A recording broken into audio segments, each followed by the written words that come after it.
Good day mga kapatid. Ngayon, mag-unbox tayo ng nabibili namin sa online. Yung magagamit natin sa bahay. Personal use, pwede rin, lalo na yung mga gumagamit ng mga grinder na takot gamit. Kailangan natin ito. Ito yung brand, Kawasaki. Hindi naman sponsor.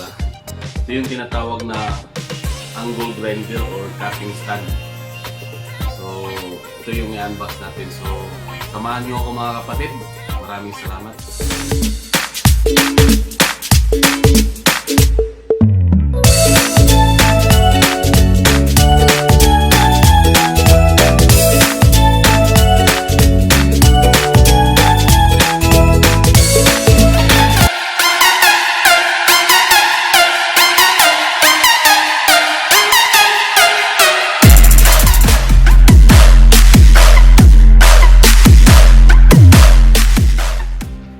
Yan, welcome back mga kapatid. I-unbox natin yung nabili natin sa online, yung Kawasaki, ang brand, hindi pa rin sponsor. Ito ay tinatawag na angle grinder o cutting stand. Isa natin.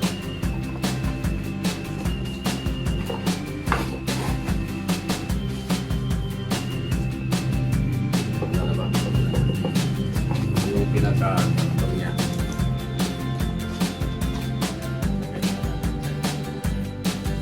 Ito yung manual kung paano mag-assemble. Ito yung mga listahan ng parts. Tapos ito yung instruction. Mababasa naman dahil English.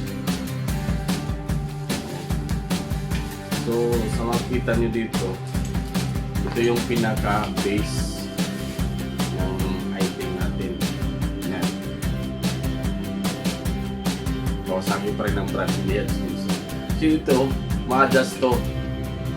Adjust mo lang, tapos dito mo ilagay yung kahoy, metal. Siguro kasya dito sa size na to, kasya siguro mga 5 inches or 4. Mga 2x2, 3x3, 4x4 na kahoy. Magkasya dito. Ipitin mo lang, tapos saka mag-cut. So kung saan ilagay yung ito yung item na to, kung saan ilagay yung grinder mo. Sponsor. Dito ilagay. Tapos ito yung handle. Tapos ito naman yung pang-depensa para yung mga nakat ng grinder o ng blade hindi mapunta sa iyo yung mga talsik. So dito yun ang pwesto niya. Tapos ilagay mo dito yung grinder. Ang grinder, kahit anong brand, walang problema kasi yan dito. Magkakat ka dito ka na magkakat dito. At depende na yun kung metal ang ikakat mo. So magpapalit ka ng disc, yung cutting disc tinatawag nila. At sa kahoy, meron ding disc na para pang kahoy.